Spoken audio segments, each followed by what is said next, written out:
Le roi Asoka. Dhammamukha-Nidana Sutra, chapitre 27. Un beau matin, le Bouddha et Ananda se rendirent dans la ville de Savatthi pour leur tournée quotidienne d'aumône. En chemin, le Bouddha vit un groupe d'enfants qui jouaient avec de la terre, construisant des châteaux et des palais sur le sol. Un garçon s'exclama joyeusement. « Construisons un château. Construisons un château. » Oui. Applaudirent deux autres garçons. Ils ramassèrent de la terre et des petites pierres, construisant des châteaux, des palais et même des entrepôts. Dans leurs mains, la terre semblait magique. « Regardez ça. J'ai trouvé de la terre, et cette terre, c'est du pain ou une graine ?» s'exclama un petit garçon en brandissant une poignée de terre dorée. « Oh, vraiment ?» répondirent deux autres personnes qui, se pressant autour de l'enfant, se montrèrent curieux de découvrir cette terre spéciale. C'est alors qu'arriva le Bouddha.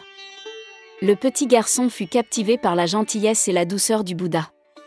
Il ressentit un profond respect et une grande joie dans son cœur. « Je veux donner ce grain de terre au Bouddha », pensa le petit garçon. Mais il était trop petit pour atteindre le Bouddha, alors il se tourna vers un autre et affirma. « Peux-tu me porter pour que je puisse donner cette terre spéciale au Bouddha ?»« Bien sûr », affirma joyeusement le garçon à qui il s'était adressé. L'enfant grimpa sur le dos de son ami et lui tendit la motte de terre. Le Bouddha sourit chaleureusement et se pencha pour accepter le cadeau dans son bol. Plus tard, le Bouddha donna la terre à Ananda en affirmant « Utilise cette terre pour peindre ma maison. » De retour au monastère, Ananda peignit un mur avec la terre, et il y en avait juste assez pour le recouvrir entièrement. Ce soir-là, Ananda raconta au Bouddha l'histoire des enfants et de la terre spéciale. Le Bouddha sourit et affirma « Le bon cœur du petit garçon lui apportera de grandes bénédictions.